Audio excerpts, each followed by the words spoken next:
राजस्थान के धूल भरे मैदानों में बसे छोटे से गांव सोनगढ़ में दो लड़के रहते थे, आरव और समीर। आरव किसान का बेटा था। उसका घर मिट्टी और फूस से बना था, लेकिन उसमें हमेशा सच्चाई और मेहनत की खुशबू रहती थी। समीर गांव के सबसे बड़े व्यापारी का बेटा था। उसका घर पक्के पत्थरों से बना ऊंची हवेली जैसा था, जिसमें हर सुख सुविधा मौजूद थी। दोनों के घर और हालात अलग अलग थे, मगर उनके दिल एक दूसरे से जुड़े थे। गांव में जब भी कोई उन्हें देखता, कहता, ये दोनों तो जैसे एक ही आत्मा के दो शरीर हैं। बचपन में आरव और समीर साथ साथ स्कूल जाते, कभी नंगे पांव, कभी हंसते खेलते। स्कूल के बाहर हलचल थी, लेकिन आरव और समीर की दुनिया तो उनकी आपसी बातचीत तक सीमित थी। अगर तुम्हारे पास 5 सेब हों और तुम 2 दोस्त को दे दो तो कितने बचेंगे? सर, 5 सेब बचेंगे। कक्षा हंस पड़ी। आरव, तुम्हारा जवाब गलत है। सर, आरव गलत नहीं है। उसके लिए दोस्त से बांटने पर भी सेब कम नहीं होते, बल्कि दोस्ती से बढ़ जाते हैं। कक्षा चुप हो गई। मास्टर जी भी मुस्कुराए और बोले, तुम दोनों की दोस्ती ही असली पढ़ाई है। ढलते सूरज के नीचे खेतों में खड़े होकर दोनों ने कस्में खाईं। चाहे अमीरी आए या गरीबी, हम एक दूसरे का साथ कभी नहीं छोड़ेंगे। और अगर कभी कोई मुसीबत आए तो पहले दोस्त का साथ देंगे, फिर अपनी चिंता करेंगे। कुछ साल बाद गांव में भयानक सूखा पड़ा। किसानों की फसलें बर्बाद हो गईं। आरव के पिता कर्ज में डूब गए। घर में खाने तक की दिक्कत होने लगी। आरव ने अपनी तकलीफ समीर से छुपाई, क्योंकि उसे डर था कि दोस्ती पर बोझ ना आ जाए। लेकिन असली दोस्त के सामने क्या छुपता है? समीर ने सब समझ लिया। एक रात उसने अपने घर से अनाज और पैसे निकाले और चुपचाप आरव के घर भिजवा दिए। सुबह जब आरव की माँ ने खाना बनाया तो उनके चेहरे पर सालों बाद मुस्कान आई। समीर, तुमने मेरी इज्जत रख ली। तू ही मेरा सच्चा दोस्त है। धन्यवाद समीर। असली दोस्त वही है जो बिना कहे दोस्त का दर्द समझ ले। सालों बीते, दोनों बड़े हुए। आरव खेती बाड़ी में अपने पिता का हाथ बटाने लगा, जबकि समीर ने पिता का व्यापार संभालना शुरू किया। लेकिन वक्त हमेशा एक सा नहीं रहता। व्यापार में भारी घाटा हुआ। समीर का परिवार, जो कभी गांव का सबसे अमीर परिवार था, अब कर्ज और बदनामी में डूब गया। वो हवेली, जिसमें तभी रौनक रहती थी, सुनसान हो गई। देखना समीर बेटा, तेरे पापा कितने चिंतित हैं। सुबह से बस यही सोच रहे हैं कि तेरे भविष्य में कोई कमी न रह जाए। उनके चेहरे पर मुस्कान कम और चिंता ज्यादा है, क्योंकि उन्हें तेरे अच्छे जीवन की फिक्र है। बेटा, तेरे पापा की सारी मेहनत, सारी थकान सिर्फ इसीलिए है कि तू आगे बढ़े और अच्छा इंसान। पापा, मैं जानता हूँ आप मेरे लिए कितना सोचते हैं। आपकी मेहनत और त्याग मैं कभी भूल नहीं सकता। आप बस मुझ पर भरोसा रखिए। मैं आपकी उम्मीदों पर खरा उतरूंगा और आपको गर्व महसूस कराऊंगा। और माँ, आप हमेशा मेरी ताकत रही है। जब भी मैं हिम्मत हारता हूँ, आपकी दुआएं और प्यार मुझे फिर से खड़ा कर देते हैं। आप दोनों का साथ ही मेरी सबसे बड़ी दौलत है। मैं वादा करता हूँ कि आपकी मेहनत और आशीर्वाद कभी बेकार नहीं जाने दूंगा। गांव के लोग, जो पहले समीर की चापलूसी करते थे, अब दूरी बनाने लगे। कभी कभी लोग उसके बारे में ताने भी मारते। देखो, अमीर का बेटा अब खेतों में मजदूरी करेगा। जब पूरी दुनिया ने पीठ फेर ली, तब आरव आगे आया। उसने अपनी आधी जमीन बेच दी और पैसे समीर को दिए। आरव, तू अपनी जिंदगी दांव पर क्यों लगा रहा है मेरे लिए? तूने बचपन में कहा था ना, दोस्त पहले दुनिया बाद में। तो आज मैं वही कर रहा हूँ। कुछ साल बाद समीर को शहर में नौकरी का मौका मिला। गांव छोड़कर जाना उसके लिए आसान नहीं था, लेकिन परिवार को संभालने के लिए जरूरी था। पापा, मुझे शहर में एक अच्छी नौकरी मिल गई है। उसी सिलसिले में अब मुझे शहर जाना पड़ेगा। मैं दूर जा रहा हूँ, लेकिन मेरा दिल यहीं है। माँ पापा, जल्दी ही लौटूंगा। तब तक आप अपनी सेहत का ध्यान रखना। बेटा, रास्ते में ध्यान से जाना और अपना ख्याल रखना। और शहर पहुंचते ही माँ पापा को फोन कर देना।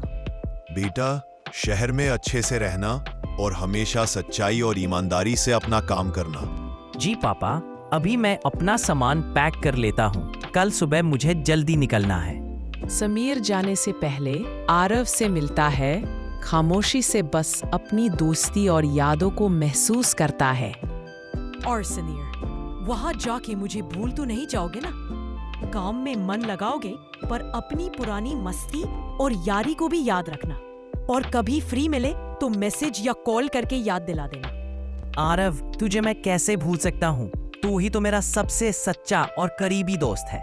बचपन से लेकर आज तक हर मुश्किल में तू मेरे साथ खड़ा रहा है।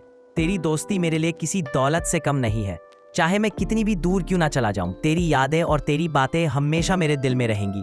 तू मेरे लिए सिर्फ दोस्त नहीं, मेरे परिवार जैसा है आरव। शहर की चकाचौंध और व्यस्तता ने धीरे धीरे उनकी बातों को कम कर दिया। फोन कॉल्स और चिट्ठियां भी कम हो गईं।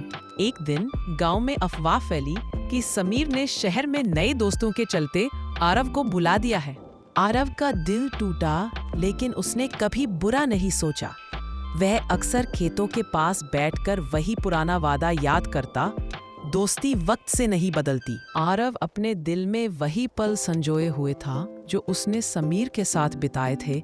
हर हंसी, हर छोटी छोटी बात और हर वह लम्हा जब दुनिया सिर्फ उनकी दोस्ती के लिए ठहरी हुई लगती थी। कुछ महीनों बाद अचानक गांव में खबर आई कि समीर बहुत बीमार है। उसका परिवार उसे वापस गांव लेकर आया। आरव यह सुनते ही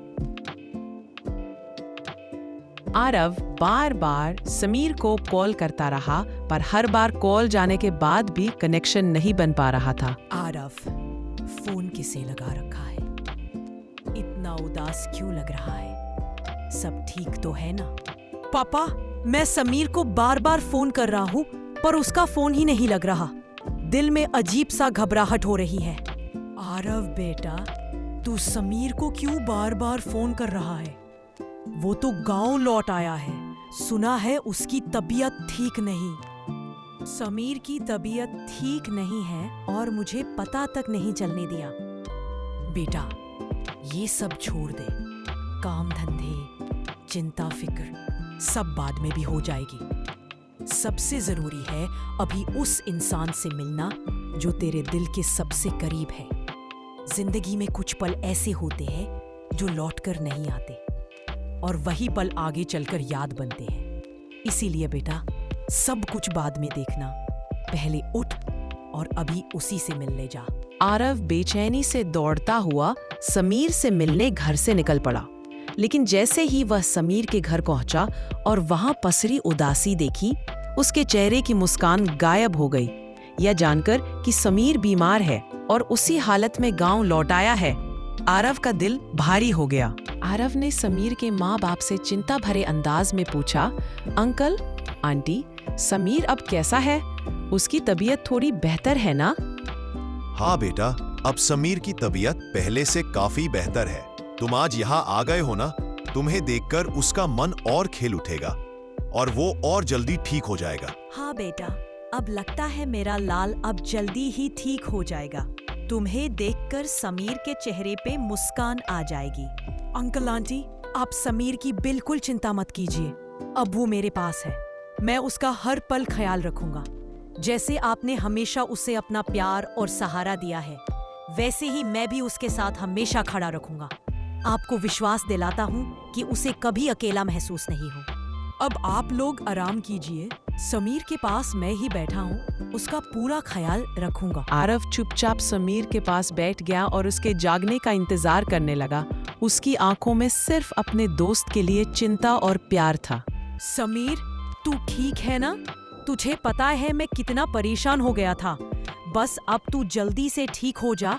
मैं हमेशा तेरी साथ हूँ। आरव, देख रहा हूँ तू यहाँ मेरे साथ है, बस यही काफी है। तेरे जैसे दोस्त के होने से मुझे लगता है कि मैं बिल्कुल ठीक हो जाऊंगा। तू मेरा सहारा है यार, और मैं जानता हूँ तू हमेशा मेरे साथ रहेगा। आरव हर दिन समीर से मिलने आता, उसके साथ थोड़ा वक्त बिताता और उसकी तबीयत और हाल चाल जानने के साथ साथ उसका पूरा ख्याल रखता। धीरे धीरे समीर की तबीयत में सुधार आने लगा और हर गुजरते दिन के साथ वो और ज्यादा स्ट्रॉन्ग और खुश दिखाई देने लगा। कुछ ही दिनों में वो पूरी तरह से ठीक हो गया और आरव के चेहरे पर भी वो मुस्कान वापस आ गई जो सिर्फ अपने दोस्त को देखकर ही आती थी।